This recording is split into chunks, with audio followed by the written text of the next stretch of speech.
My name's John. I'm in my 20s and I just moved out of my parents' house. I'm in search of lower cost living, and I decided to move to a small town in Rainville Bay, southwest Michigan. It's one of those American towns you see in movies, spaced out houses, all built similarly. Most of the residents are elderly, making it very quiet for most of the year. No noisy parties, speeding cars, or anything like that, which I particularly love. However, shortly after moving, I noticed something weird. My neighbor, Mr. Anderson, has a peculiar habit of lighting a candle every night, religiously, at about 11:50 p.m., and placing it in his window. He stands there for about 15 minutes, gazing at it, and then he goes to sleep. On nights of strong wind or rain, he tends to shield it with something similar to a lantern. My curiosity was piqued, and I really wanted to know what it was all about. Was it a superstition? A local tradition, ancient enough for only the oldest or elderliest to remember? I don't even know how to ask him about it. I briefly mentioned it to an elderly woman, Mrs. Percy, a very kind neighbor who often shows up at my door with sweets and cakes. When I asked, however, she simply changed the subject, and this has happened more than once. One day, gathering my courage to approach Mr. Anderson directly, I walked up to his door and knocked. He opened with a friendly enough smile, and I hesitantly started asking him about the candle. He listened to my question, and for a moment, his eyes seemed pretty distant, as if recalling something. Then, he simply told me it was a family tradition, nothing for me to worry about. Unsatisfied with the vague answer, I tried to insist for more details, but he politely closed the door, saying he preferred to keep family traditions a secret. I was frustrated, but my curiosity only grew.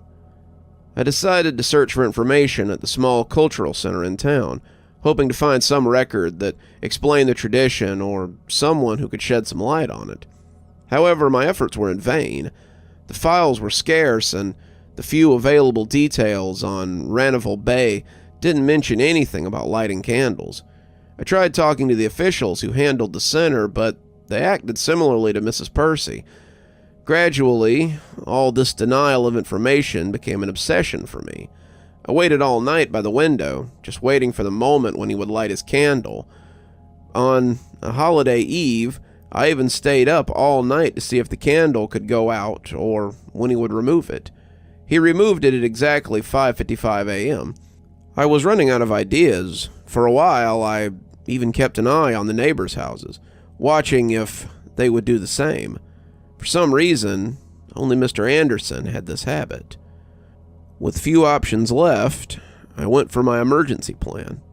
On that day, at exactly 11:50, I placed a candle in my window and lit it.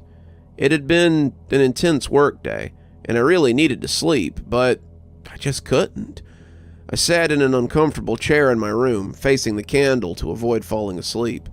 It didn't work so well because, slowly, Orpheus called me with his sweet song, leading me to Hypnos's arms. I relaxed, unconscious, when I heard a noise that made me jump from my chair. It was knocks, something hitting against the wood of my door. I looked through the window and saw Mr. Anderson at my doorstep. He knocked once more. "I need to come in," he shouted. "Let me in." I rushed down the stairs, still confused with everything. I approached the door as the pleas intensified, but when I reached the door, about to grab the handle, something triggered my instinct. I felt there was something wrong, and I decided to check before opening. I approached the peephole, staring at the one who disturbed my sleep. He was there, the familiar neighbor, but different. His mouth was open at an unconventional angle. His voice didn't come from his lips. It seemed to emanate from the black hole that was his mouth. His eyes darted frantically from side to side, unfocused on anything. From his chin, a thick foam dripped, forming puddles on the floor. His arms were bleeding and twisted, seemed crushed by the wood. Judging by the way they contorted, the blows intensified, almost as if the door was about to come off its hinges. I ran to one of the cabinets and pushed it to block the passage. It went on like that till about 5:50 a.m. I wondered why no neighbors had woke up with all this racket. I saw him through the window returning to his home, entering at exactly 5:55 a.m., appearing at his window to remove the candle. The rest of the day was a nightmare. I was sleep-deprived and had to drink about 5 cups of coffee to make it through the workday. The sleepless night left me like a human wreck.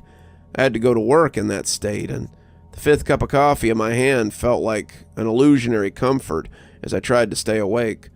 I couldn't help but think about the events of the previous night, the image of Mr. Anderson desperately banging on my door, haunting my thoughts with every blink. At the end of the workday, I decided I needed to understand what was going on. I took the way back home, nervous and tense.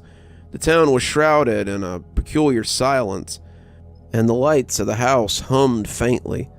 The street was deserted, with no signs of life besides me and the small details that made up the landscape, like the occasional passing car or barking dog. As I approached the home, I spotted Mr. Anderson in the distance. A wave of terror hit me, and I thought about turning back, avoiding the inevitable encounter. However, something inside me insisted that I needed to face the situation. He was walking slowly towards me, completely normal. His friendly and welcoming smile was back, in contrast to the hole that had been his mouth the night before. He waved when our eyes met. The scene was so distinct from the disturbing image of the previous night that I almost questioned my own sanity. "Afternoon, John," he greeted, as if nothing had happened. "Good afternoon, Mr. Anderson," I replied, trying to keep calm even though my heart was still racing. I hoped he would mention something about the previous night, but he continued the conversation as if nothing was different. We talked about the weather, the neighborhood, trivial things that made no sense in the face of the terrible experience we had shared. I was eager to get inside, past him, and went in, but before closing the door, I couldn't help but ask, "Mr. Anderson, are you okay?" He frowned, as if trying to remember, but shrugged. "Oh, the usual, young man. A backache here and there, but nothing major." I didn't know what to think. His answer was so casual, as if I were imagining things. He greeted me, and I saw that there weren't any scars, let alone wounds on his hands or arms. Could it have been my imagination? Unfortunately not. I'm well aware of that now, because night after night, he comes to scream at my window, saying he needs to come in, regardless of whether I have a candle lit or not. Believe me, I've tried both solutions with no result. Really starting to get used to it. It wouldn't be such a big problem till yesterday. I was setting up the desk to block the door as usual. I had already put the furniture on standby when Mr. Anderson started his noisy night. I was about to go to my room, put on my headphones, and get some sleep when I passed the staircase facing the back door, and then, while my neighbor screamed desperately that he needed to come in, I heard a single knock on the door in front of me. Since I lit a candle in my window, my neighbors ask every night for me to let them in, and now there's something knocking on my back door, too.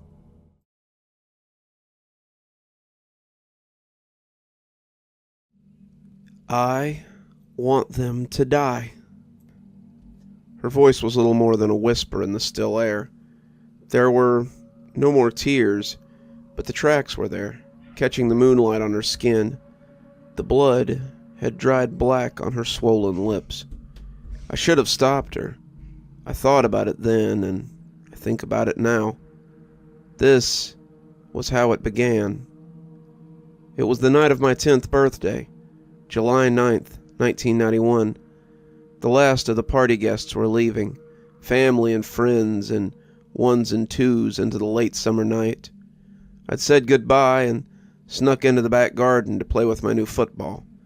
We lived near the coast, so the taste of salt was on the air, a stiff breeze off the water cutting through the heat. Upstairs, my younger brother was playing on the computer.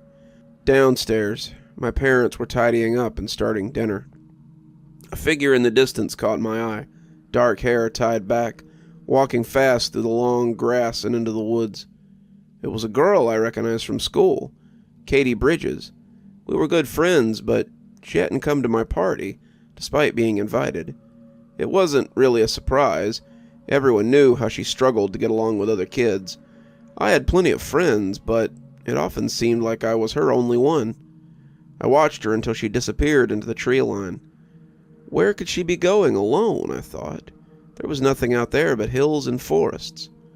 "Mum," I shouted, "I'm going to Katie's, back in an hour." The lie was easy, and I thought harmless. I took off before anyone could reply to stop me. Spinning through the gate and across the grass, I caught up with her in minutes. Katie glanced over her shoulder when she heard me coming. She saw me, but kept on walking. "Go away, Kieran. Leave me be." "Can't let you go alone," I replied, voice filled with the confidence of youth. I couldn't imagine that anyone wouldn't want company. "So where are we going?" I asked, jogging at her side. It was just another afternoon adventure for me. "Nowhere," she said, turning to face away. "Anywhere. Away." That's when I saw she was hurt. A bruise was forming around one eye, a deep cut on her lip too, which she was trying to keep me from seeing. Blood on her sleeves and the back of her hand where she had wiped it away.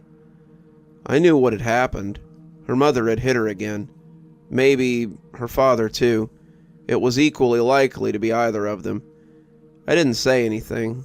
I knew from experience that she didn't like to talk about what happened. Still, there was a swelling in my chest to say or do anything that might help. She was my friend, wasn't she? But what could I do? In truth, I had no idea. I passed a few moments in awkward deliberation, biting my lip as I kept pace alongside. The least I could do was stay with her until she calmed down, I told myself. Then walk her home. So, on we went in silence. She wouldn't speak to me, despite my best efforts to enrage her or raise a smile. We walked for a long time, and I started to worry about getting back. I remember thinking it was strange that we hadn't reached the beach. What direction were we going? I had never thought the forest went on that far. It felt as if we were going downhill too, which made no sense at all. Still, on she marched, eyes down and arms folded. Me tagging along and growing increasingly nervous. The trees grew denser, the space between them darker. I looked up to see the sky was now overcast, felt the air growing cold. Katie hadn't seemed to notice any of this. Or, if she did, she hadn't cared. Just as I was about to suggest turning back, the forest thinned, and I saw a clearing ahead. We stepped into it together, a small hollow in the rolling hills, ringing the pale trees with bare branches. There was a stone well in the center, maybe 3.5 feet tall and 5 wide. Behind it rose a wooden statue of an angel with wings outstretched, hands folded in prayer, hooded face looking down. We'd both stopped. It was so still and quiet. I could hear us breathing. Overhead the clouds rolled past, an ocean of gray stretching as far as I could see. "What is this place?" I asked. Have you been here before?" She didn't reply, but I could tell by her eyes that she hadn't. We moved closer, dry grass breaking under our footsteps. I saw the sides of the well were mossy and worn with age. There were other pieces of old stone strewn about, half-buried remains of some ancient ruin. The angel itself was damp with rot and badly split. Many of the carved feathers had fallen from the wings and lay in the grass. "It's a wishing well," said Katie, walking slowly to the edge. Her eyes were glassy, her voice little more than a whisper. I tried to peer inside without getting too close. "Got a penny?" I asked, forcing a smile as I spoke. The place was scaring me, but I didn't want to show it. There was no face under the angel's cowl, just dark wood. Yet I was certain It looked whichever way I moved. Katie had placed her hand on the stone, staring down into the dark. I saw her take a penny from her pocket and hold her hand out over the well. That's when she spoke those words, quiet but clear. I want them to die. My parents. I wish they were both dead." She dropped the coin, and we watched it fall. A spark of light caught on the metal as it turned. A piece of the sky snatched into the dark, pulled down to vanish in the silence below. There was a flash of wind, a feeling like we had plunged into icy water. I gasped for breath, shaking with the fear that had grown in me since we had arrived. We shared a look and turned to run together, side by side, back the way we had come. The sun came back out as we returned, but it still felt like we had been gone for hours. I recall expecting a rollicking when I got home, but no one said a word. When I burst into the back gate, my brother was still playing on the computer, my parents still tidying and sorting dinner. I checked the clock and found that I'd been gone less than 30 minutes. Had I misread the clock? "That was quick," my mom said as I came in. "Pity Katie couldn't come today. Is she all right?" She gave me a look that said she knew about Katie's problems. Everyone in town did, but nothing ever changed. "Yeah, she's okay," I replied. I didn't tell anyone where I'd been with Katie, what we saw, what was said. Not then, not ever. Katie was woken up that night around 2 a.m. The house was quiet, but she could feel that something was wrong. She sat up in bed and stared at the door. There was a pull in her thoughts, a call, telling her to come and look. She crept out into the hallway and peered downstairs. All the doors were closed. She took the first step down, listening. She would be in trouble if her parents caught her out of bed, but she couldn't resist any more than she could resist breathing. There was something down there she knew, something she had to see. There was a little light in the living room, but nothing made a sound. She held her breath and opened the door. Katie's father sat very still and gray, eyes open and staring. Her mother lay motionless beside him, face down on the carpet. They had both been dead for hours. That's how she told me it happened. There were other stories, but I never wasted time with them, and neither did the police. The local paper said the two had heart attacks. Katie was taken by her grandmother, a chain smoker in her 60s who had only met her once since she was born. I never learned the details, but Katie's parents had fallen out of touch with the rest of her family. Still, she was a kind lady and did everything she could for the girl now in her care. Her own house had been a tiny one-bedroom, so she put it up for sale and moved in with Katie until she could find somewhere suitable. The town pried and watched and gossiped, from the old ladies down to my school friends. It wasn't right, but anyone who's lived in a small town knows how poisonous they can be. I didn't see Katie again until a few weeks later. Her grandmother hadn't let her out of her sight since she arrived. She came over for lunch, then the two of us sat in the garden.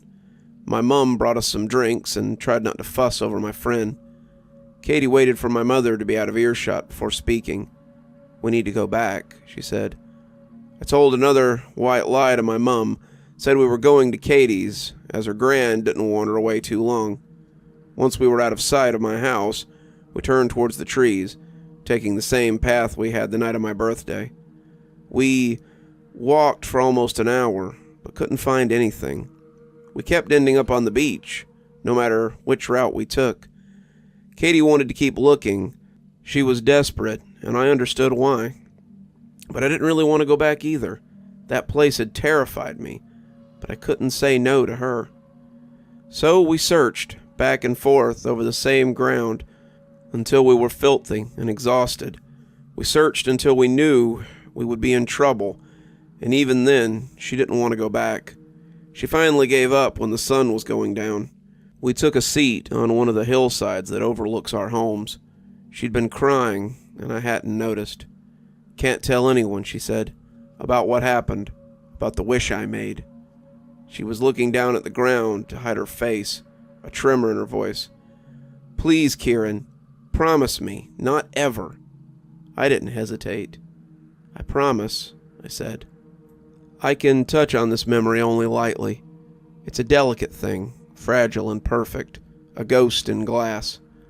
I see us sat side by side, gentle clouds above the warm grass below.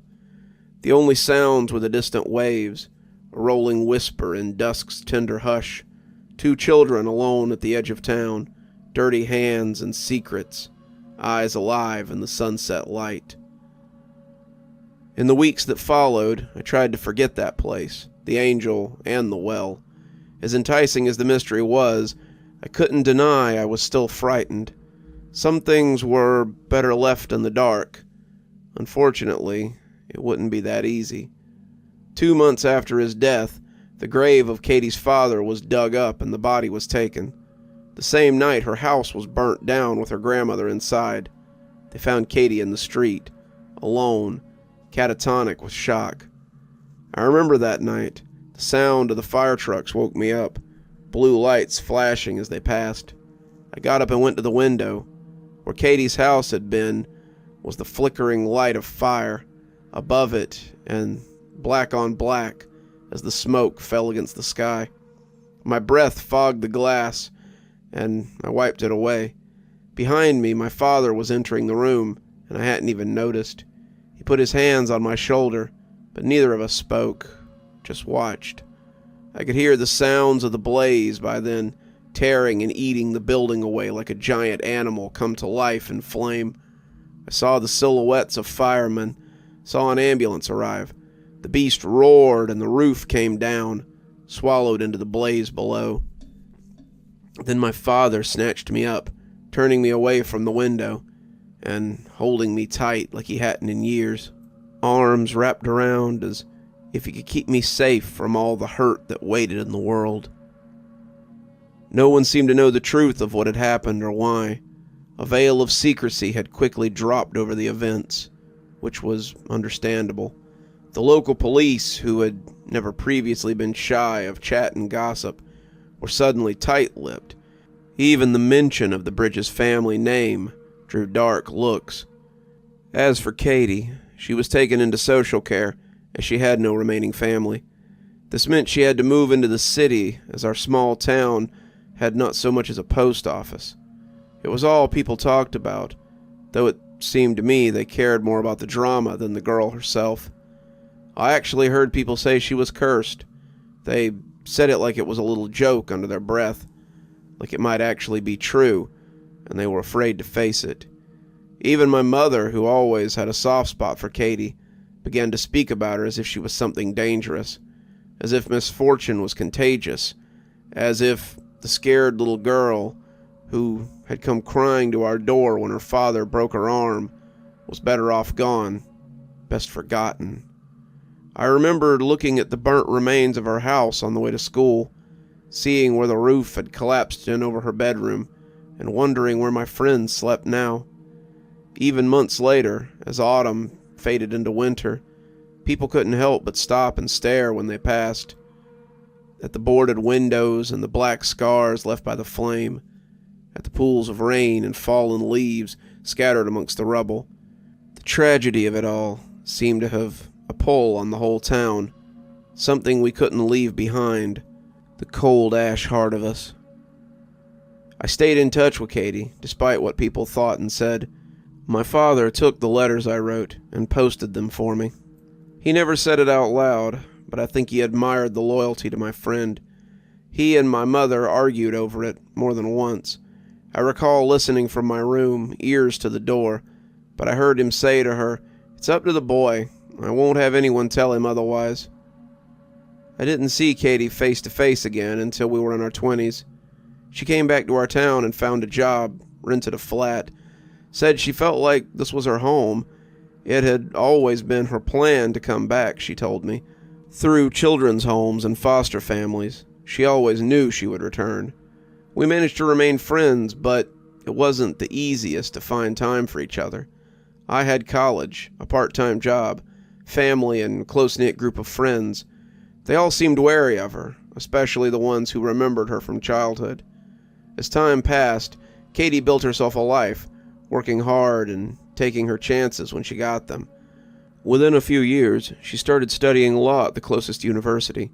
I was so happy for her. I remember meeting her every few months for drinks, my measly life updates paling in comparison to her own. When I was 23, I was driving to the airport with my girlfriend, Hazel. We'd been seeing each other on and off for a few years. Then in the last month, we had moved in together. A driver in the opposite lane lost consciousness at the wheel, swerving in front of us. It happened too fast for any real thought, just a split-second reaction. I remember Hazel's voice. We were talking about the flight times. Then seeing the other car cut across us, a flash of the other driver slumped in his seat.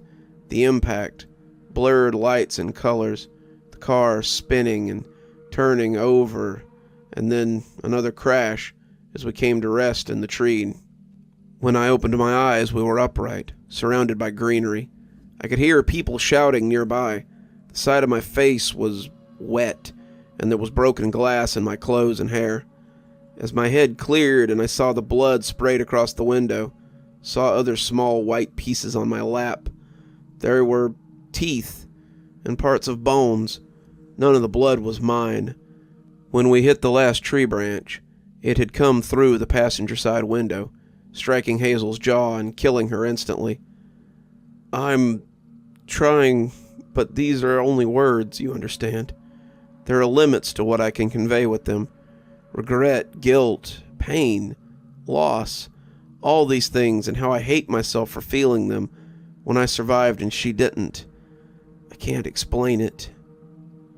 Hazel's funeral was the hardest day of my life. I'd never really experienced tragedy before. All my family and friends were healthy and well. Katie's parents were the closest I had been to death.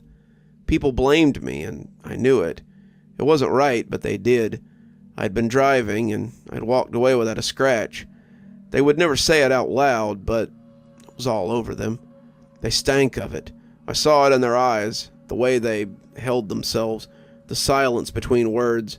My parents and brother were there for me through it all, but there was only so much they could do. You can't shield someone from all the hurt in the world, no matter how tight you hold them. Afterwards, I told them I wanted to be alone, and they reluctantly obliged. I drank myself stupid, drank until it boiled over, screaming at the walls of the unfairness of it all. At sunset, I pulled on a coat and walked out into town. It was late autumn and raining heavily, but I didn't care. I knew where I had to go. Into the forest by the coast, a coin in my hand. I was looking for a way to fix things, the only way I could think how. I walked the path myself, as Katie had when we were 10, through the woods and between the hills, head down and wrapped in pain, battered by wind and rain, desperate, crying out inside for a way to make it right. I didn't notice when the rain stopped, when the air had grown still. It was the trees that caught my attention, those skeletal branches. I stopped. In the failing light, I could see only hills and valleys, forest in all directions. Yes, I thought, this is the way. I put my head back down and kept walking, marching on until the trees parted at last. There it was ahead of me, after all these years. Nothing had changed in all that time. The old stone well, the pale trees, the angel with the hidden face.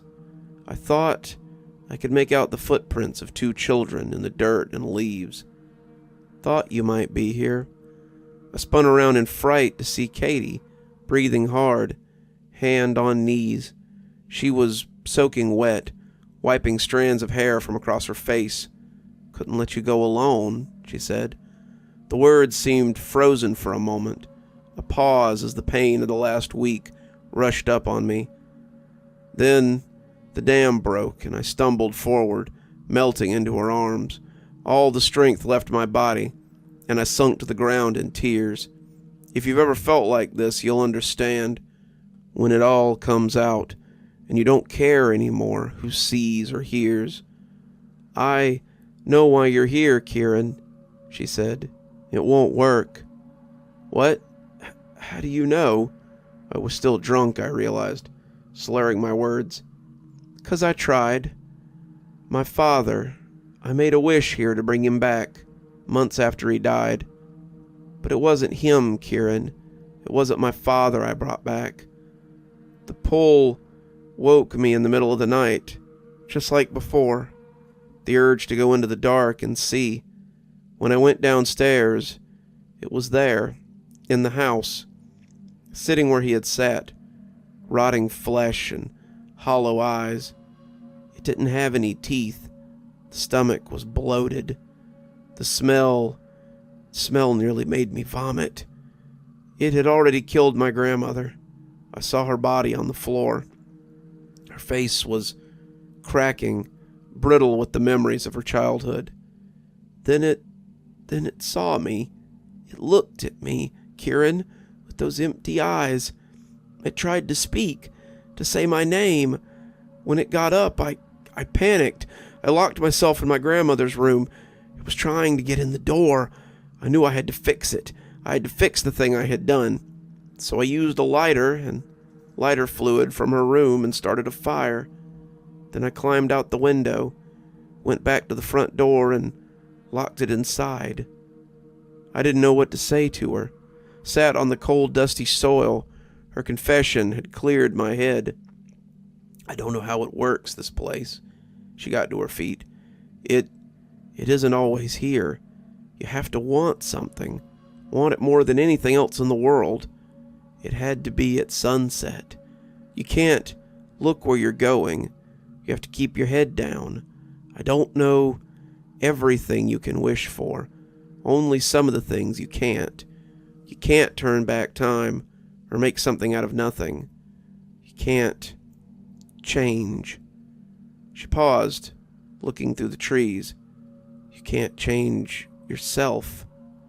"How many times did you try?" I asked. "I don't know. Maybe half a dozen before the night of the fire.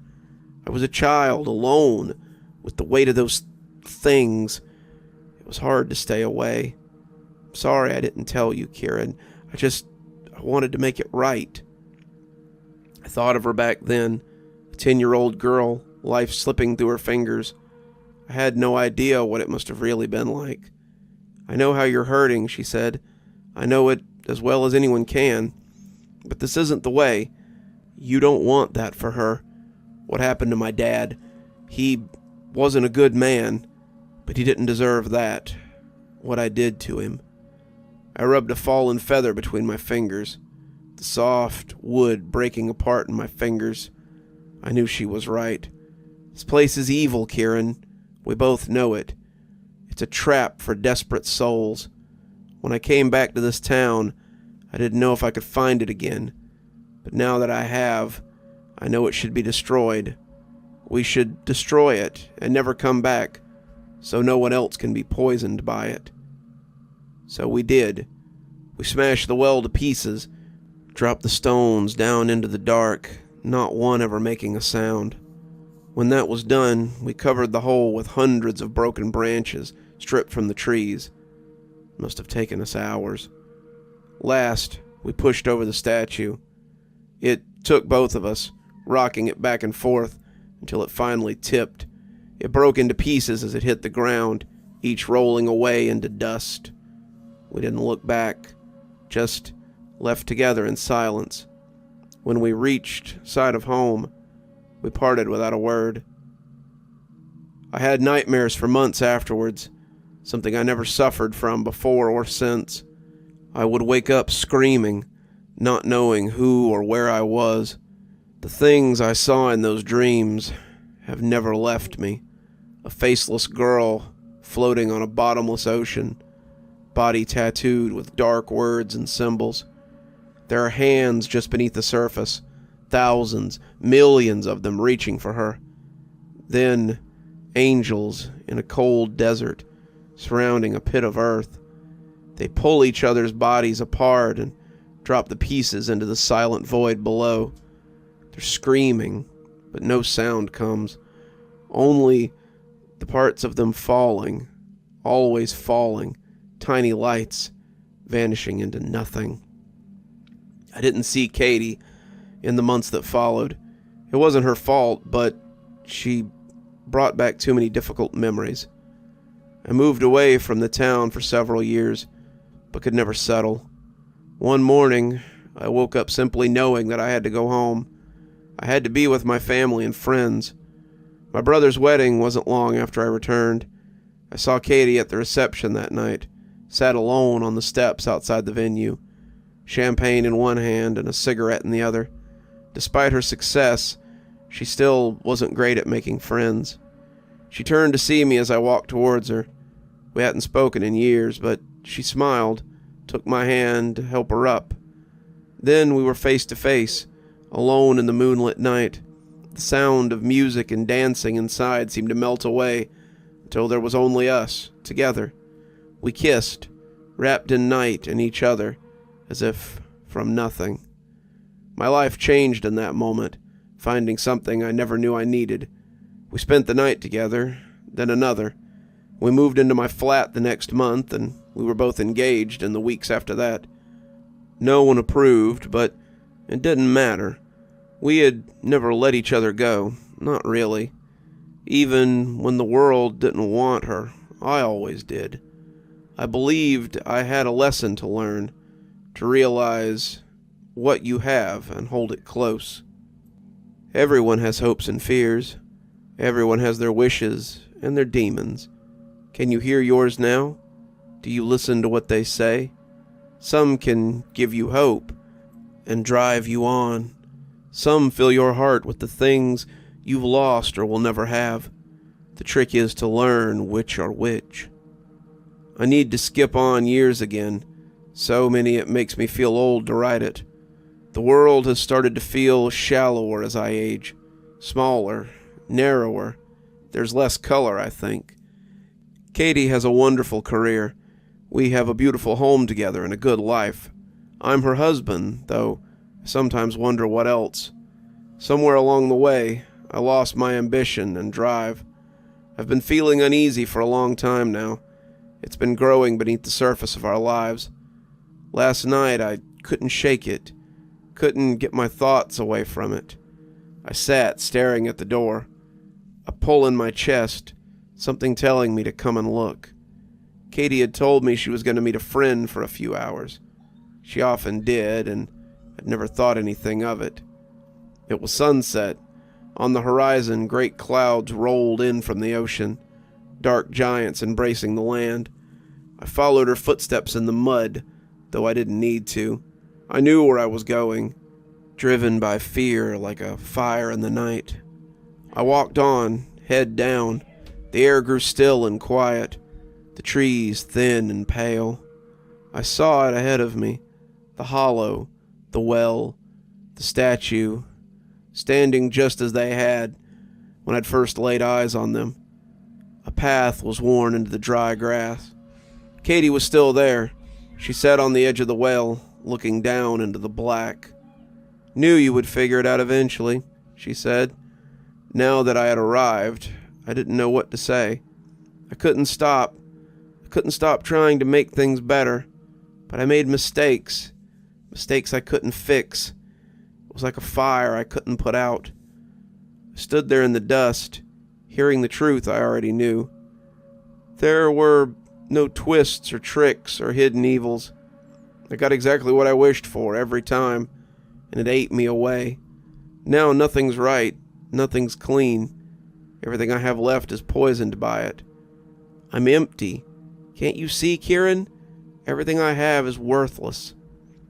She looked me in the eyes, and I could see it at last. All the years of lies and fear. I could never fix my mistakes, no matter how hard I tried. I wished my father would come home. I wished for people to notice me, to care about me, but all I did was make them hate me. I wished... Her voice cracked, and she hung her head, closed her eyes. Tears rushed down her cheeks and fell into the darkness. So many wishes for things I wanted ended up hurting people. I wanted you. I always wanted you. So I wished that you would love me. But it isn't real, is it? Because you never had a choice.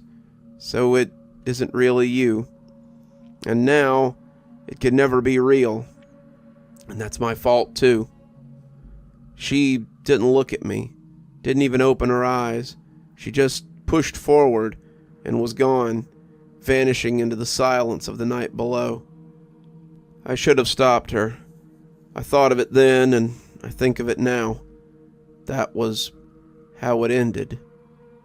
Now I long for something lost. There are no answers in this pain, no truth to find. It's just another broken piece of many. I close my eyes, and here she is. Eyes and voice and lies and fears. How much of my life was my own? Which decisions were forced upon me by the wishes she made? Did I have no choice in the woman I loved? If I can't trust myself, then what remains of me? What is left to believe in? I know she didn't need to make that wish. She didn't need to ask for something that was already hers. All she had to do was tell me, because I've always loved her, and I always will. Whatever's after this life, I know she still needs me, so I know what I have to do. I can't let her go alone.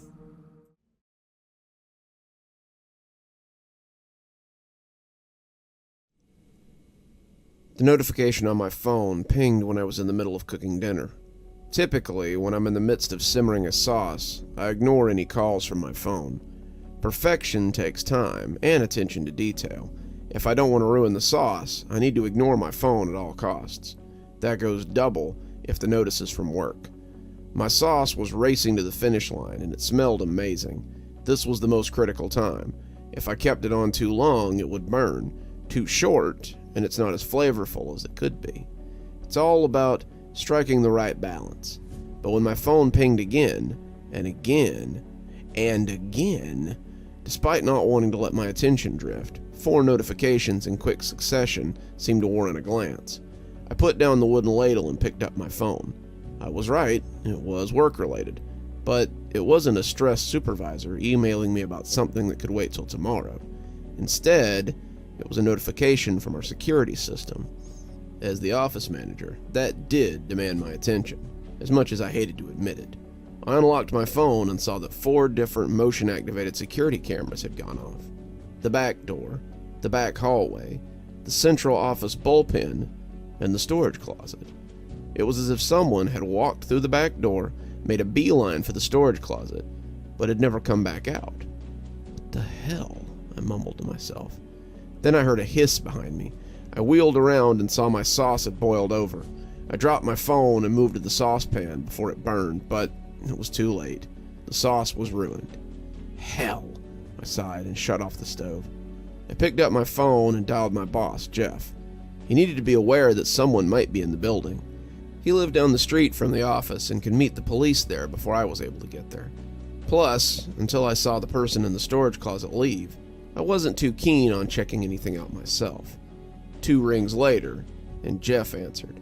"Hey, Nee, what's up?" "Sorry to call you at home," I said, but Jeff cut me off. "No big deal. Gets me out of doing the dishes. What's up?" "Did you get the notifications on your phone?" For what?" "The motion detector at the office." "I wasn't aware I could get those," he said, genuinely confused. "Remember, we set them up when they came to update the camera software?" "Oh yeah, I remember now. I turned off the notifications while setting up my phone because they went crazy one night a few months ago." "I'm sorry, what?" "Before you got hired on," he clarified, "one night they just kept going off. I went to the office, but there was nobody there. I think they were malfunctioning." "What about now?" I asked. "Still think that's the case?" "Let me look at the video," he said. "Can I call you back?" "Sure." I hung up and slapped my forehead. The videos. Why hadn't I looked at the videos before calling him? I glanced back at my ruined sauce and shook my head. I had been so preoccupied with the sauce boiling over, I forgot to check them out. I needed to fix that. I pulled up the first video and watched the short 4-second clip. Or I would have if there was anything on the screen. There was nothing but black. It rolled for 4 seconds and then just ended. The remaining 3 videos did the exact same thing. I was confused. I knew the cameras worked because the main console was in my office. I had access to all of them, but none of those videos showed anything. I chalked it up to a bug in the software and made a mental note to call the alarm company and check for an update. My phone rang again, and it was Jeff calling back. "Hey, were your videos blacked out as well?" "Yeah. What the hell caused that?" "Maybe it's time for another update? Think the footage is available on the Eye in the Sky?" Eye in the Sky was what Jeff called the security system console. I knew what was coming next. "Maybe," I said, trying to deflect. "I mean, probably. Should we go take a look?" There it was. Jeff wanted me to join him at the office. I put the phone away from my face and cursed under my breath. I sighed and returned to the call. "We could, or we could just call the police and have them check it out." "Why not both?" he offered, in a voice way too cheery for the situation. "How long will it take you to get here?" "About 15 minutes or so," I said, less than enthused. "Okay, I'll meet you there. I'll call the cops so they can meet us there too." "Sounds great," I lied. "Perfect. See you soon." He hung up, and I resisted the urge to just chuck the phone into the nearest wall. In normal times, I'd dread heading back to the office after a long day, but this was worse. A potential person hiding in the supply closet. No thanks. I'm not a fighter, but Jeff is even less of one. If there's someone there, we were basically useless. I sighed and made a mental note to update my resume. 15 minutes later, I was pulling into the empty parking lot of the office. Our building was only about 10 years old, and Jeff had bought it outright at an auction. The previous owner had paid to build the place, and then just skipped town. No one had heard from him, and eventually the construction loan came due. It went up for auction, and Jeff had snapped it up. The building was a run-of-the-mill office as far as they go. A single-story rectangle with a storefront window facing out on the busiest street in town. Jeff thought we'd get more street traffic at this location, but that never really panned out. The parking lot was a cramped afterthought that just sat behind the building. Most days you need the Bartholomew Diaz navigation skills to get your car in and out, but that wouldn't be an issue tonight. I saw Jeff's big-wheeled raised truck parked near the back entrance. The fact that Jeff drove such a thing just seemed ridiculous. It was made for off-roading, but Jeff was a notorious neat freak. It was too big for the lot, but Jeff liked to stand out. Jeff thought the beast gave him a presence his body didn't. I couldn't help but chuckle every time I saw Jeff, a 5'5" sliver of a man, hop down from that elevated driver's seat. Watching him climb up was even funnier. I parked my beat-up Nissan next to him, and he gave me a friendly little wave. He was on the phone. I assume he had finally called the cops, so I waited for him to finish before I stepped out. After a few seconds, he hung up his phone and rappelled down to the ground. "Thanks for coming. I know it's not ideal." "Part of the job," I said, not believing a word of what I was saying. "Cops said they're sending a cruiser over in a few." "Sure," I said again, not believing a word of it. "You get any more notifications?" he asked. "Nope, not since the camera leads into the supply closet went out." "What's so attractive about the supply closet?" "Dunno. Maybe he knew that's where we keep the snacks and the coffee," I offered. Jeff chuckled. He needed printer paper and staples too, I guess. You can never have enough printer paper. We stood there for a beat, not knowing what to say. I liked Jeff, but we weren't exactly close friends. We worked together, and we were friendly, but it kind of ended there. I shifted uncomfortably, waiting for the cops to show up and break up the monotony. I suddenly realized this was the first time in my life I was actually glad the cops would be coming, and I stifled a laugh. First time for everything, I suppose. "Should we go in?" Jeff asked. "Let's let the cops take the risk," I answered. "Not a fan of Back the Blue, I take it?" "Not really," I deadpanned. "Maybe we can peek in through the windows. Might be hard to see anything." I'm gonna try," Jeff said. He walked around the corner of the building and headed towards the front window. As he left, it dawned on me that I was all alone in the dark back alley of the parking lot of a building where a potential criminal was hiding inside. I sighed and called out, "Wait up, Jeff." I started to jog to join him when the lights in the back hallway lit up. I stopped and glanced at the back wall like I could see through the bricks. There was a little porthole window on the back door, but I couldn't see anything from where I was. "Jeff," I yelled, "the lights are back up." A few seconds later, he came jogging back around the corner. He stopped next to me and I pointed at the window. What the heck? What's weird is that the motion sensor didn't send us a video. Are these lights on a timer or... No, they aren't, I said. How did it turn on? Not really sure.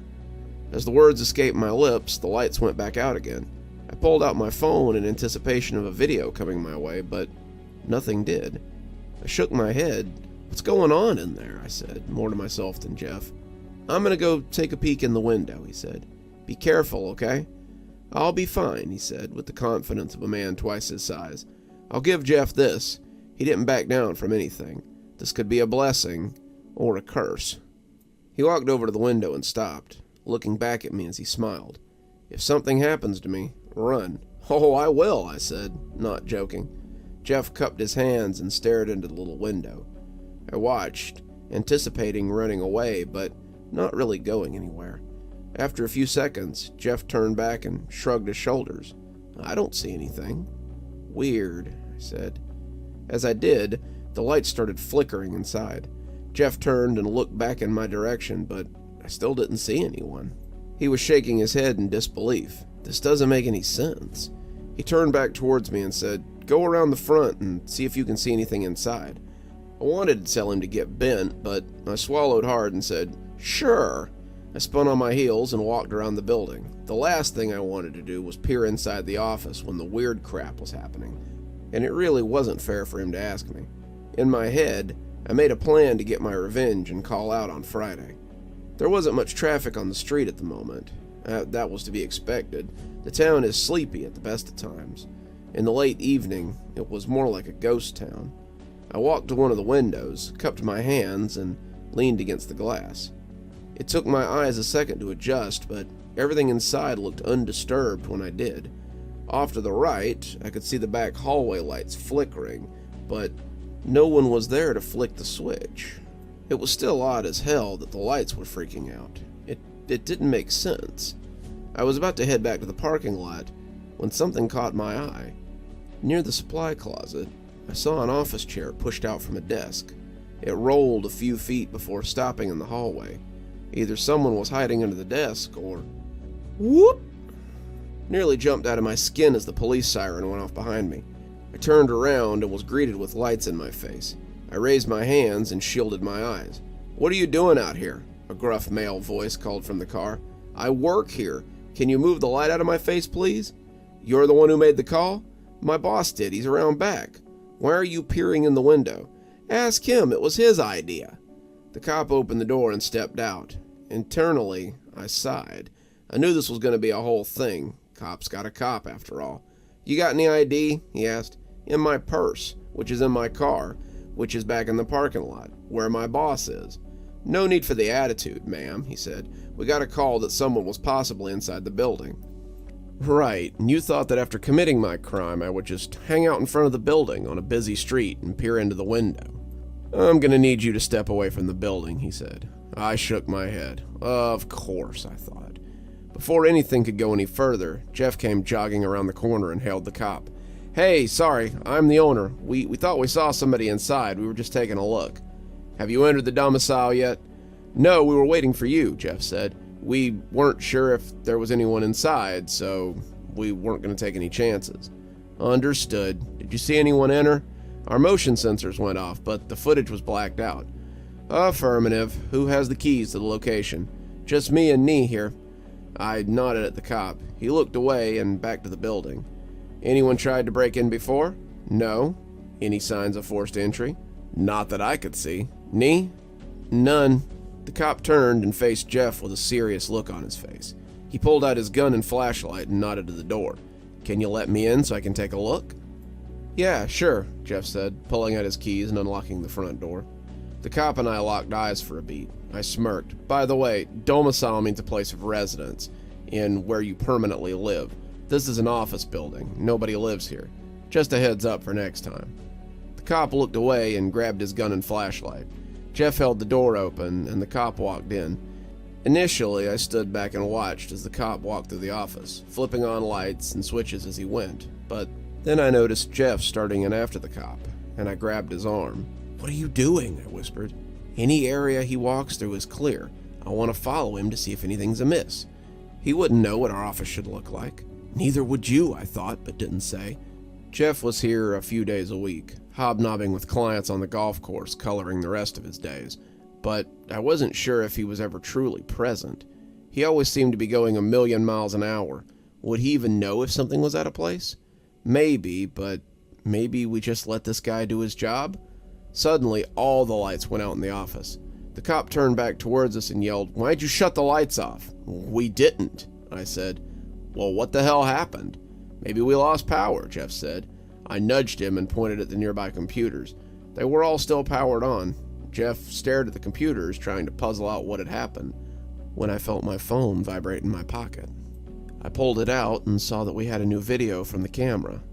I didn't think too much of it. We were now moving inside the building, but I decided to check it out anyway. Assuming it would be a black screen, I didn't have any high hopes for seeing anything. I clicked on the icon, and when the video came up, I was instead greeted not by a black screen, and I watched a real video. But it was from a section of the office that no one was near. It was by Jeff's office, in fact. In the video, nothing happened for a few seconds, until Jeff's office door slowly swung open. The video shut off just after that, and I clicked it again and watched it again. Then again, I scanned the edges of the screen each time, looking for anyone who had snuck in, but I didn't see anyone. "Jeff," I whispered, "did you check your phone?" He shook his head no. I handed him my phone and watched his face as he saw the door swing open. His face turned white. "Did you see that? The door opening?" "No, the face." "The what?" I said, confused, but Jeff just ran over to the cop. "Officer, I think there might be someone near my office. Look." The cop looked back at the phone and then up at Jeff. Jeff couldn't help but smile. "I think they're by my office." "Where was the rest of their body?" the cop asked, his face getting whiter by the second. "What are you talking about?" Jeff answered. "There was just a face, but where's the rest of them?" "In my office, probably." The cop reached under his uniform and pulled out a small cross hanging from a necklace. He held it in his fingers and quietly whispered some prayers. The tough guy demeanor he had arrived with had washed out like the tide. He was just a quivering bundle of nerves at the moment. Not that I could blame him.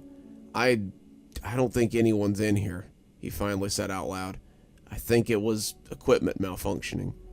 "We should check, right?" Jeff asked. "Can you call for backup?" I suggested. I could, but I don't think it's warranted here.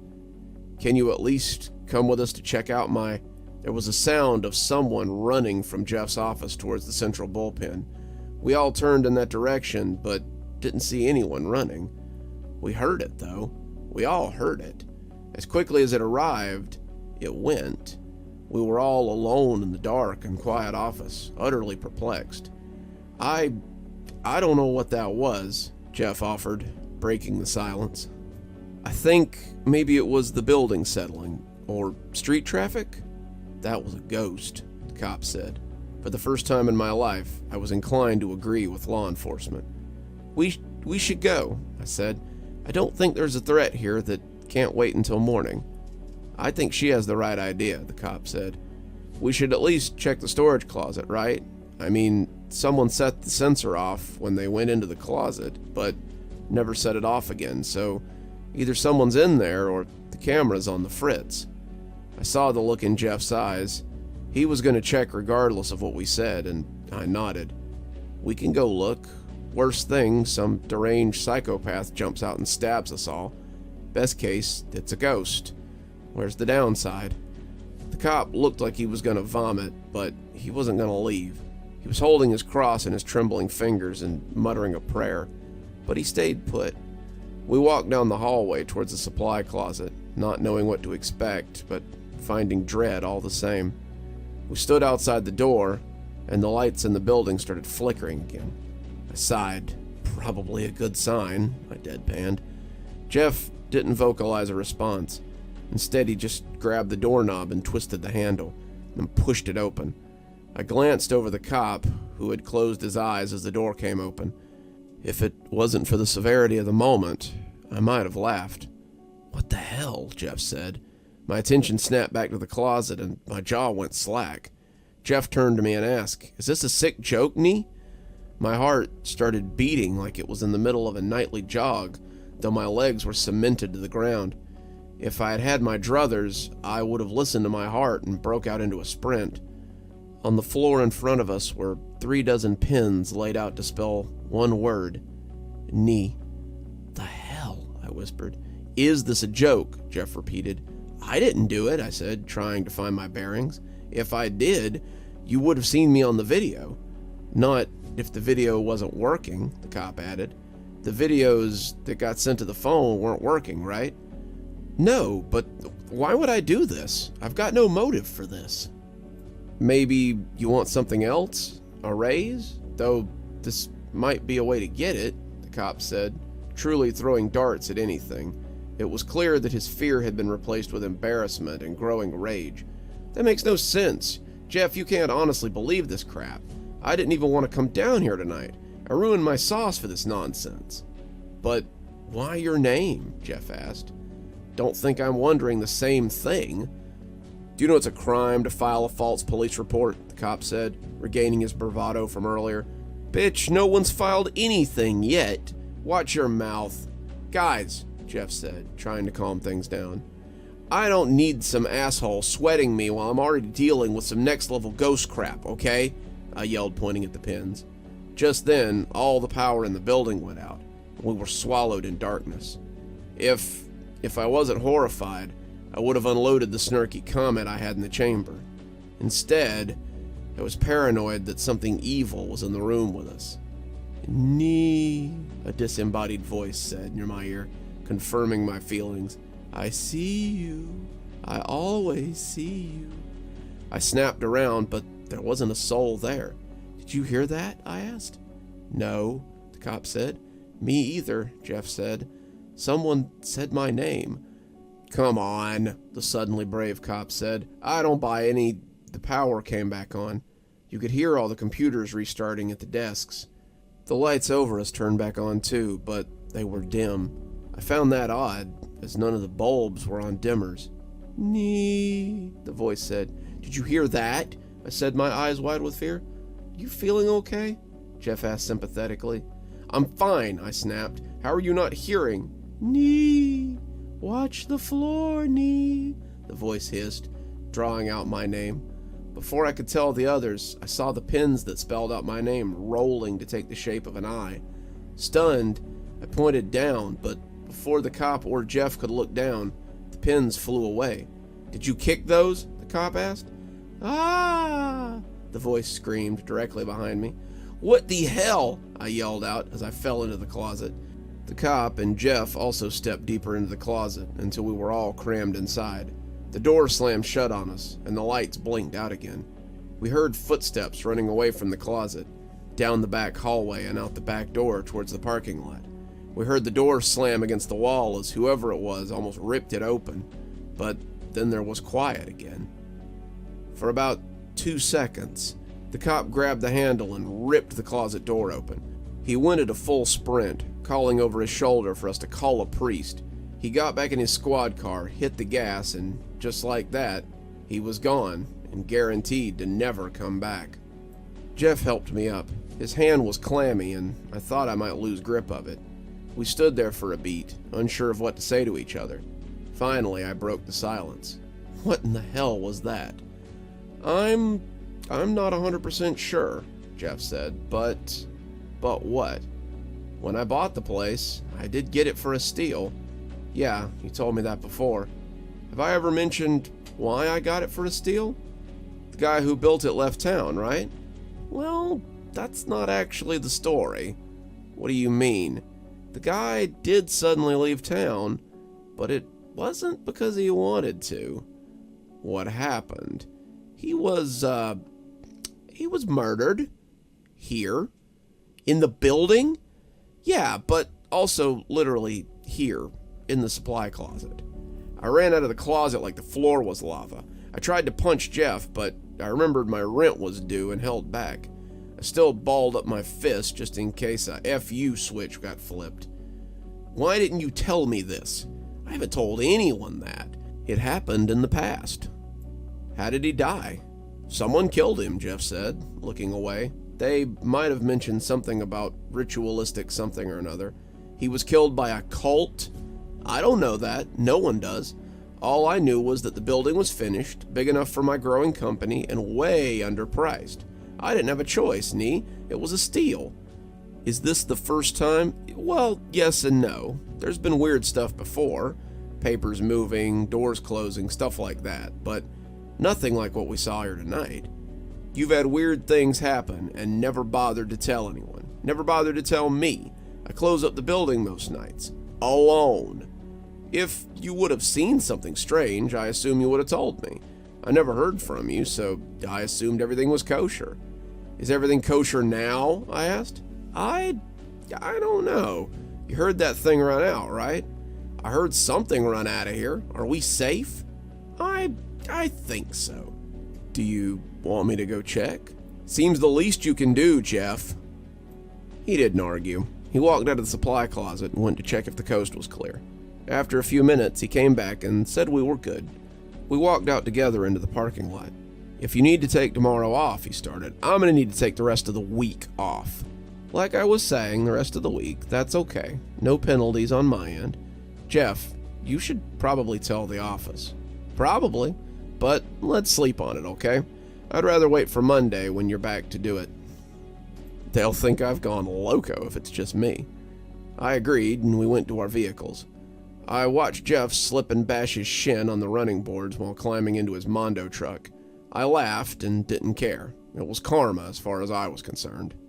I started to get into my car and head home. I knew it was too late to make dinner, so I was thinking about grabbing something when I glanced in my rearview mirror and nearly had a heart attack. I swear I saw someone sitting in the back seat. It was only for a fleeting few seconds, but I saw a pale figure grinning at me like he'd pulled a fast one on me. I slammed on the brakes and my car came skidding to a stop. Thankfully, there wasn't another soul on the road, or I would have had a major accident. I checked the back seat and didn't find any trace of a person at all. I chalked it up to being scared from earlier and headed home. The rest of the ride was pretty uneventful. However, as soon as I crossed into my apartment, something seemed off. Things felt heavy, oppressive, unsteady. It was as if I was wading into a still-looking ocean, only to find underwater currents knocking me down. I dropped my keys and my wallet on the counter and quickly scanned my apartment. Nothing seemed out of place, but my brain didn't agree with my eyes' assessment. My brain was telling me to leave and not come back. I should have listened. I glanced over at the pan of ruined sauce, now stone cold. I sighed. My stomach reminded me that I hadn't eaten anything since lunch. I popped down on the couch and pulled out my phone. I had to scroll new restaurant options for 10 minutes before settling on one of the 3 places that I usually ordered from, so I might as well get comfortable while doing it. I was checking out a new pho spot I probably wouldn't have ordered from when the lights in the apartment started flickering. Typically, this wouldn't be anything I'd be worried about, but considering the last few hours, it rapidly climbed up my things I need to be concerned about list. I put my phone down and looked around the apartment. If you're here, I said, let me know. Nothing was going to happen, I told myself. You're being paranoid. For about 30 seconds, that was correct. Then my microwave chimed and the door swung open. I stood up from the couch, unsure of what the hell was going on, but knowing in my reptile brain that the thing I saw in the car hadn't been a figment of my imagination. Something had followed me home. I'm sorry that something bad happened to you, I said, spinning around, but I didn't have anything to do with your death. Just then the saucepan started to shake on the stove. I swallowed hard and gave myself a second to comprehend what was happening. After a beat, I said, what happened to you was tragic, but I don't know anything about it. I didn't have anything to do with your death. The saucepan flipped off the stove and slammed on the ground. I let out a fearful little yelp. I was shaking. Just then, the lights went out in my apartment. Nee, the voice said right in my ear. Watch the floor, Nee. Leave me alone, I screamed. I didn't have anything to do with your death. "Watch the floor, Nee," the voice said, and the lights came back on again. I glanced down at the floor, but didn't see anything different. The saucepan on my kitchen floor jumped up like a firecracker was under it, and landed with a bone-shaking crash. "I didn't hurt you," I said softly, catching a cry in my throat. "I know. I'm the one who hurt them," the voice hissed in my ear. Then it clicked. This wasn't the ghost of the man that had been murdered in the office. This was the person or thing that had done it. My blood ran cold. "Watch the floor," it said again, this time with a laugh. I walked around the counter and looked down at the kitchen floor. My heart stopped. On the floor, written in spilled sauce, was a message meant for me. "You're next." "Oh my God," I croaked. Suddenly the pan flew up from the ground and came screaming towards my head. I dove out of the way as it slammed into the wall behind me, punching a hole in the drywall. I scrambled to my feet, my heart racing. The laughter started again and it filled the room. I saw a knife in my knife block beginning to shake. I grabbed my car keys and wallet and bolted for the door. I heard the knife plunge into the wall as I slammed the door behind me. That was several hours ago. I'm not sure where to go or what to do. I need help, and I don't know who to turn to. The thing, whatever it is following me. I don't know why or how it chose me. I'm not even sure if it's here with me now. It could be hiding, waiting for a moment to attack. Pray this thing stays away from me. Pray that I stay safe.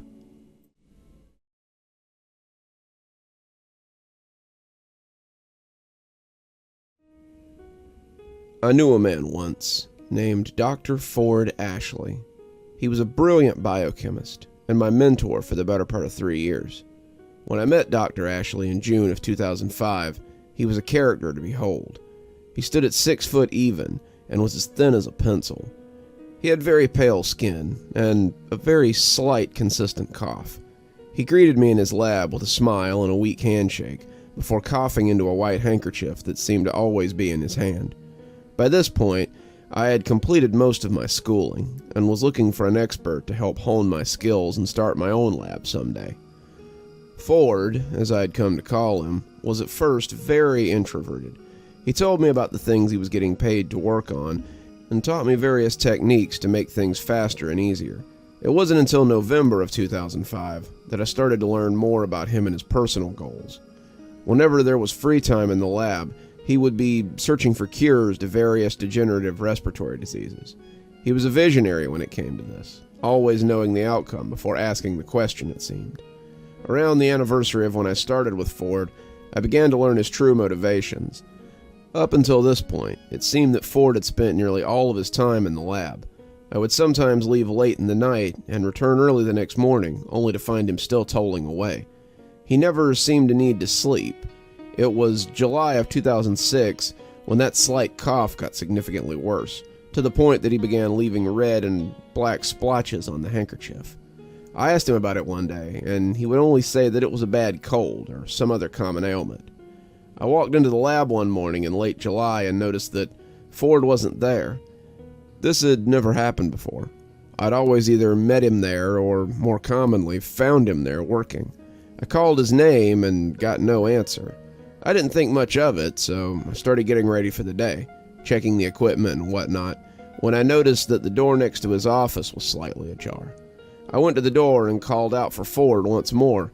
As I opened the door, I saw the crumpled form of Dr. Ashley lying on the floor, blood and black ooze pooling around his head. I rushed to him and propped him up in a chair, and thankfully he woke up. I asked what had happened, and he asked for a glass of water. I saw that I could get no further questions at this time, so I got him some water and went out to get us breakfast across the street. To my surprise, the day carried on as normal from there. When we were getting ready to lock up the lab that night, Ford explained the details of his condition. Since he was a kid, Ford was near constantly sick. Never anything major. He never went to the doctor. It was always just a slight, dull, ill feeling, as he described it. The most notable symptom was an ever so slight cough, near imperceptible if you weren't looking. Steadily, the ailment worsened. Not extremely, just taking more physical forms. When he was about 20, the cough became more prominent, and his skin became a sickly shade of pale. He said it felt like his bones became frailer as well, though he never got it tested. Those worsening conditions fueled Ford's interest in the medical field. He went to school for years, studying anything and everything he could. He went to doctors, though none of them saw anything specifically wrong with him. Dr. Ashley became cynical of the outside world, starting a life of seclusion and deciding that he would be the only one who could save himself. That was, I suppose, until he met me. After learning this, we both took some time off. We came back to the lab in August of 2006, though I suspect that Ford had been there all along. Very soon after we got back into the swing of things, Ford clued me in on his plan. What I'm about to tell you will sound like some nonsensical science fiction, but Ford somehow had made a working prototype. His plan was to counteract his body's weakness, which he found out was some sort of rapid cell decay, by absorbing the essence of living things. Ford rolled back his sleeves to show me how it was done. Tubes now ran like lines of veins down his arm. He took off his shirt to reveal that the tubes ran out of his back as they plunged into a sort of grinder-like device. The device could be handheld, and it had a large enough opening to fit a coconut. At first, Ford would leave it on his desk somewhere, and whenever he was feeling particularly ill, he would plug it in and feed it a houseplant or two. I was terrified of the machine for some reason. It somehow felt cold and distant, not just because it was an inanimate machine, but in a way that only a severely depraved human could feel cold and distant. A bit of time passed on like that, and I got used to it. It was now April 2007, and Ford seemed healthier than ever.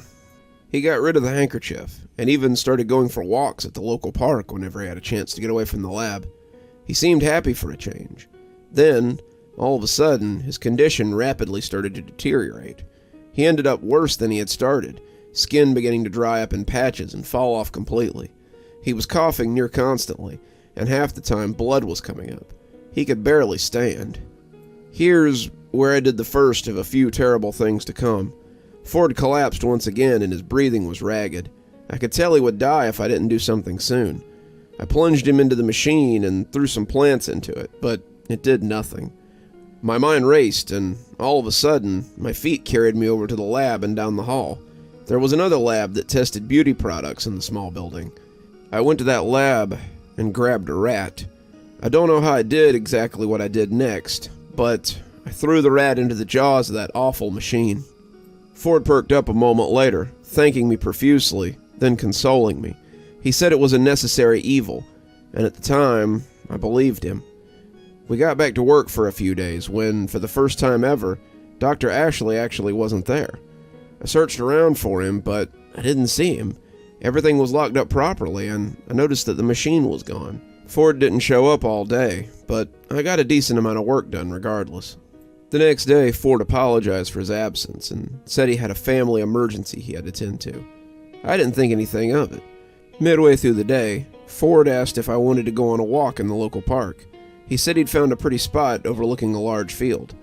I told him I would, though we'd probably be gone for the rest of the day, as the park was a very large nature preserve. Ford was adamant and said we could take the rest of the day off. So off we went into the woods of the park and began to climb up a mountain.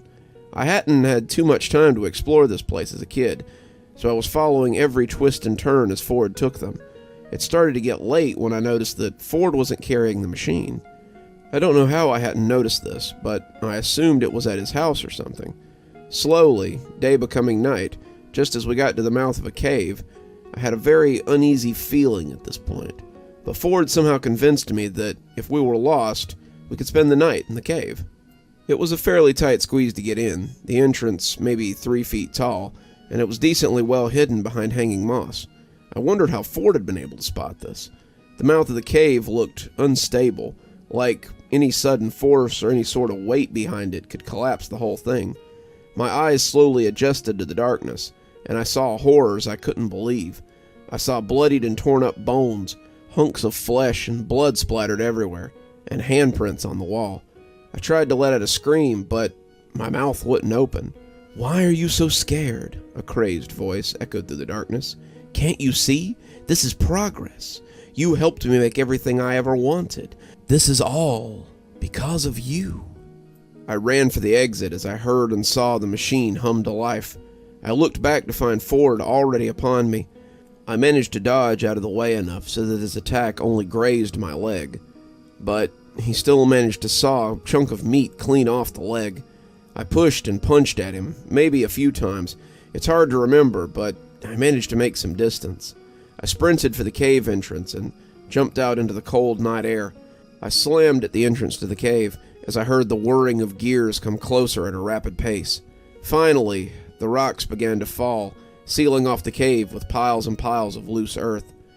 The device that Ford had wielded shifted from a brilliant man's magnum opus, his font of life, to a hungering steel maw devoid of any emotion.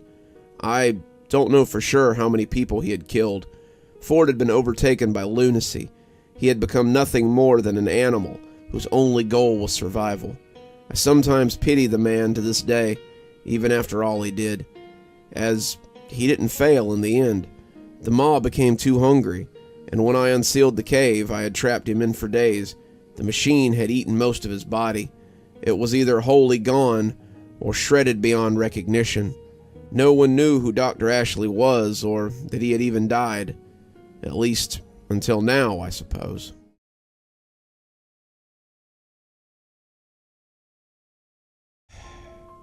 To this day, I'm not really sure what was living in my attic. This is my story. It happened 2 years ago.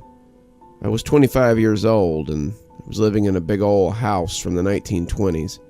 It was my grandma's house, but she's in a care home now, so I live there by myself. I've lived there for about 5 years now, but it still makes me scared to be home alone when it's storming. All the sounds are so scary. No matter what I do to calm myself, I just can't relax. I've thought about moving, but my grandma loves that I live there. It makes her happy, and I just don't want to disappoint her. It was November, and it was a Friday, and I didn't have any plans for the weekend. I was just going to watch some movies and maybe clean the attic. I hate the attic. It's cold and dark, and I always get this weird feeling when I think about it. It's been 3 years since I was up there, and I always hear some strange noises from the attic, coming from up in the rafters. There must be an animal living there. It's cold outside, so it was probably just trying to stay warm. At about 3 p.m., I decided to go have a look at the attic. I took a deep breath and slowly walked up the stairs. I walked up to the attic and I touched the door handle, pressing it down as I tried to open the door. It wouldn't open. I started to push it down, but it felt like something was blocking the door. How was that possible? How could something get in the way from the inside? I pulled again, pushing hard with all my might this time, and slowly, the door opened. I got inside and looked around with a flashlight, wanting to see what had been pressing against the door. It wasn't hard to figure out, but I stood there for a second, looking at the dresser with real puzzlement. How did that get in front of the door? It can't just have moved by itself. I felt my heart beat faster, my breath coming on quicker. Who did this? And how? Why? Out of the corner of my eye, I saw something move, and I shone the flashlight at the place. I couldn't see anything, though. I started to get this overwhelming feeling that I was being watched. I called out, asking if anyone was there. I heard a loud bang, and I turned around as fast as I could and just ran. I was falling halfway down the stairs, crying and running for my life. I heard something behind me, coming closer and closer. I ran out the door, running away from the house as fast as possible. I was about 8 feet away from the house, and then the worst possible thing happened. I tripped over something, and in that second, I knew that whatever was chasing me was going to catch me. I closed my eyes, seconds feeling like hours, but it felt like time had stopped, when all of a sudden, I passed out. When I opened my eyes again, I blinked fast and looked around. It was dark outside. What had happened? Why was I still alive? What was it that had chased me? I stood up slowly, checking for injuries. I was fine, apart from some bruises and a small cut on my leg. I was scared to go in the house alone, and I didn't have my phone. I decided to walk to the nearest neighbor. It was a little distant, but it wasn't long before I was standing on my neighbor's front porch. I knocked on the door, the lights illuminating the entrance, and I saw a man carefully open the door. He asked why I was knocking in the middle of the night. Didn't I know people were sleeping? I looked at him confused, asking what time it was. He looked at his watch, yawning as he said 2 a.m. I was so confused. How could I have been out for so long? I asked him if he could call my dad's number, and he gave me his phone. I dialed my dad's number and waited for him to answer, and right before it rang out, he picked up the phone, angrily asking who was calling in the middle of the night. I told my dad it was me, and I needed him to come pick me up from the neighbor's house. I thought I was attacked by someone inside Grandma's house. He was silent for a second, then he told me to stay where I was. It only seemed like a couple of minutes before he was pulling up. Soon as he arrived, I told him everything. He looked at me and said, "But it's Sunday. You're saying you were attacked on Friday, so what happened the last few days?" I started to cry. What had happened to me?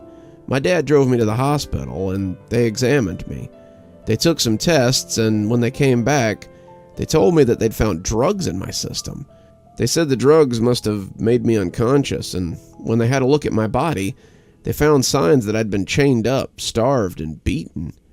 Meanwhile, the police went to the house, and they found a man. He'd been living in the attic for 2 years. He'd been watching me every day without me knowing it. He was scared and angry when I came up to the attic, so he decided to drug me and attack me. I don't know what else he did to me. He was arrested and sent to jail. To this day, I'm still in therapy. I don't live at that house anymore. I'm scared of everything now. I hope that one day I can trust people again. And, well, that's the end.